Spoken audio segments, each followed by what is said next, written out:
ഈ local body ഇലക്ഷനിൽ പല വാർഡുകളും സംവരണപ്പെടുത്തിയിട്ടുള്ള കാര്യം നമുക്കറിയാം. പ്രത്യേകിച്ച് ഈ വനിതാ വാർഡുകളൊക്കെ. ഈ വനിതാ വാർഡായി എന്നുള്ള ഒറ്റ കാരണം കൊണ്ട് പല പ്രാദേശിക നേതാക്കന്മാർക്കും മത്സരിക്കാൻ പറ്റാത്തതുകൊണ്ട് അവരവരുടെ ഭാര്യമാരെയൊക്കെ നിർത്തിയിട്ട് ഒരു ബിനാമി എന്ന പോലെ ഭാര്യ മെമ്പറായിട്ട് അല്ലെങ്കിൽ കൗൺസിലറായിട്ടോ തുടരും. പ്രവർത്തനങ്ങളൊക്കെ ഭർത്താക്കന്മാരായിരിക്കും. ഇത്തരം കാഴ്ച നമ്മുടെയൊക്കെ ചുറ്റുവട്ടത്ത് പതിവാണ്.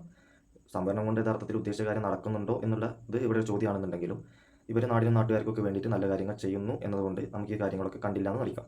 അതുപോലെ ഇത്തരം വാർഡുകളിൽ സ്ഥാനാർത്ഥികളൊക്കെ നിർണ്ണയിച്ചതിന് ശേഷം അവരുടെ ഫ്ലെക്സുകളൊക്കെ വരുമ്പോൾ അത് മുട്ടൻ കോമഡി ആവാറുണ്ട്. അങ്ങനെ ഞാൻ ചില ഫ്ലെക്സുകളൊക്കെ കണ്ടിരുന്നു. അതായത് കണ്ണ് മാത്രം പുറത്ത് കാണുന്ന ചില സ്ഥാനാർത്ഥികൾ.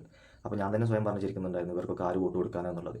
പക്ഷേ മഞ്ചേശ്വരത്ത് അങ്ങനെ ഒരു സ്ഥാനാർത്ഥി ജയിച്ചു. മഞ്ചേശ്വരം പോലെ കൃത്യമായ വോട്ട് ബാങ്കുള്ളൊരു സ്ഥലത്ത് വ്യക്തികൾക്കും വികസനത്തിനും മേലെ വൈകാരികമായ രാഷ്ട്രീയം വിജയിച്ചിരിക്കുന്നു. ഇത്രയും കാലം നമ്മൾ നോർത്തിൽ മാത്രം കണ്ടുകൊണ്ടിരുന്ന വർഗീയ രാഷ്ട്രീയം ഇപ്പോൾ കേരളത്തിലേക്കും വന്നിട്ടുണ്ട്. മുഖം പോലും കാണാത്ത ഒരു സ്ഥാനാർത്ഥിയെ വോട്ട് കുത്തി ജയിപ്പിച്ചതും തിരുവനന്തപുരം കോർപ്പറേഷൻ BJP തൂക്കിയതൊക്കെ അതിന് ഉത്തമ ഉദാഹരണം മാത്രം. മനുഷ്യന്റെ മതം നോക്കാതെ ജയിച്ചു പോകുന്ന നമ്മൾ കേരളക്കാർ ഇനിയെങ്കിലും ഇതുപോലുള്ള വർഗീയ ടീമുകളെ അകറ്റി നിർത്തിയില്ലെങ്കിൽ നമ്മൾ വലിയ വില കൊടുക്കേണ്ടി വരും.